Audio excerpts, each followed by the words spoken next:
It is the SMT Media Network here. We're talking hoops, the association. What's going on in the NBA? Well, pretty much the way things have been going is the way things are still going. The Oklahoma City Thunder are the best team in the Western Conference and arguably the best team in the NBA. And then when I look at the Eastern Conference, it's more of the same. It's just the Cavs, right? The best team in the Eastern Conference is the Cleveland Cavaliers.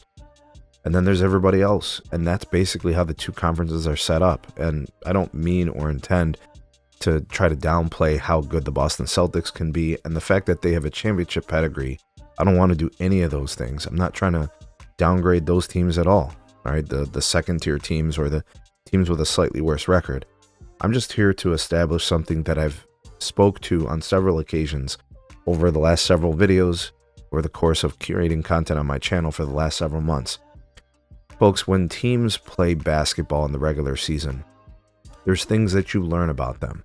You watch them play the game and you can evaluate how they're able to play as a team. What is their pathway to victory or pathways to victory? How do they score? How do they run their offense? Are they locked in defensively? Do they have good team concepts? Do they establish a culture over the course of the regular season? I think these teams have done this, specifically Cleveland and Oklahoma City. They have leadership from their star players. If you watch the Cleveland Cavaliers, for example, you will see Donovan Mitchell, whether he is in the game or not, encouraging and supporting his teammates. They have established a culture that is supportive, where they're happy for each other when they succeed because they know when players succeed, the team succeeds within their system. You have guys like Ty Jerome, Darius Garland, Evan Mobley, who have ascended and emerged as legitimate players that a lot of people had doubts about, weren't sure about their consistency. I don't think they have those doubts anymore. You're going to hear people say things like, well, you know, the playoffs are just different. Absolutely, the playoffs are different, but they've established their identity as a team in the regular season. The same thing with the OKC Thunder. You have people that are still saying things like they lack experience and the playoffs are going to be different. What do you expect to be different? Their identity is established, how they're going to score points, how they're going to lock down defensively. You have one of the best defenses people have ever seen collectively as talent. From Isaiah Joe to J-Dub to SGA, Isaiah Hartenstein, the team that they put together, right? Lou Dort. These guys are phenomenal defensively, and they knock down shots when they're called upon, and they share the ball. Look at these standings, right? Cavs are 50-10, the first team in the NBA to 50 wins. They've won 10 in a row, right? They've done this multiple times in the season where they've ripped up double-digit games. They don't lose back-to-back games. They have guys that are getting time off, right? They're managing their workloads, and you know they're trying to prevent injuries. They have their eyes on the prize. They're only thinking about championship, but all they're trying to do is make sure that they do things all the right way. Kenny Atkinson's pushing all the right buttons. A bunch of guys are getting involved. They're not being carried by one player. That shit doesn't work. You can't be carried by one player. It never does. It's always collective as a team. Like, look at the Thunder, 49 wins. Winners of 8 of their last 10. There's no question about who these teams are and why they're at the top. Look, I'm not trying to downplay the Nuggets and the Lakers. I'm not trying to downplay the Celtics or the Bucks. They're just different types of teams. They're not built like the Cavs or the Thunder. The Cavs and the Thunder are built sustainably. Here we are at the last quarter of the regular season, and these are still your best teams in the league. Why? Because they have team philosophy, team concept, team-oriented goals. It has nothing to do with who's going to win the MVP, even though I think SGA deserves to win the MVP. That's not his primary focus. This guy wants to win. He wants to be a champion. What do you think Donovan Mitchell wants more than ever?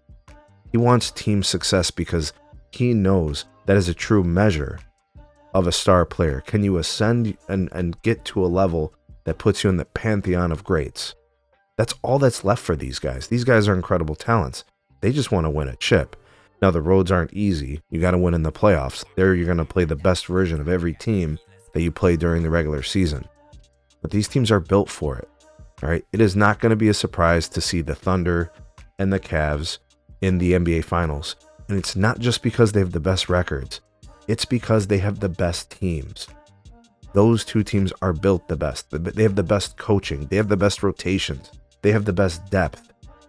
What they've established. They have the least question marks. There's no perfect team in the NBA. There's never been a perfect team in the history of the league. But these two teams have established themselves. They've separated themselves from the entire league. It's not really a conversation to have whether or not they're going to make it far into the playoffs. They absolutely will. All right, so I expect to see the Thunder in the Western Conference Finals. I expect to see the Cavs in the Eastern Conference Finals. Where things go from there is going to be the most important factor. They're looking at these last couple of dozen games, right, last 20 games, as ways to manage their players, continue to get better, work on the things that they consider to be weakness, so that way when it comes to playoff time, the wins are going to happen, right? And shout out to the coaches of the year, in my opinion, the guys that qualify, Mike Daignault and Kenny Atkinson. I don't even think it's even close.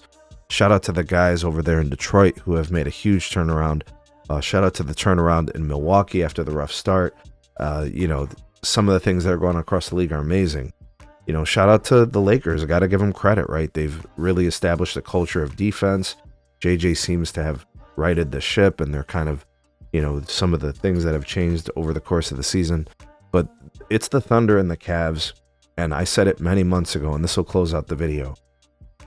These teams, I told you guys months ago, get on the train now, right? Get on the team now. It wasn't too late back then. Unfortunately, now, if you've been digging in and you've been having reservations about the Thunder and the Cavs, unfortunately, you have to eat crow. These teams are developing their identity. It's a culture of winning at both of these teams. And unfortunately, y'all just look dumb. You weren't really watching the games. Maybe you should start watching the games and analyzing how they play. There's a reason why they win games. Because they play a better brand of basketball than the rest of the NBA. They don't play hero ball. They play as teams. It's really hard with one or two really, really good players, stars, to beat teams like the Thunder and the Cavs because they have teams, right? One or two guys will not beat the Cavs. Jaylen Brown and Jason Tatum cannot beat the Cavs. And when it comes to OKC, Luka, LeBron will not beat the Thunder. The Thunder are too good, defensively and even offensively. They will wear those guys down in a series, right? And that's what happens in the playoffs. Teams get worn down. And don't forget, the Lakers, LeBron, he's 40 years old. We've seen him wear down in the playoffs, logging in those heavy minutes. That's why I don't put the Lakers up there with the Thunder, right? Even the Nuggets don't have the depth to keep up with the Thunder, right? And I like the Grizzlies and I like the Rockets, but they're just not the Thunder. And the same thing in the Eastern Conference. The Cavs have proven that they can destroy and dismantle the Celtics when they're not fully healthy. If they don't have Porzingis, they're not beating the Cavs, right? And the Knicks and the Bucks, they're next tier guys. Nothing wrong with that. They're just not the Cavs. The Cavs are a team. These teams are going to make noise in the playoffs. These teams are destined to make it to the respective conference finals. It might be a little bit too late because right now you're probably looking silly if you've doubted these two teams, but you might as well get with the program now. It's never too late to stop looking dumb.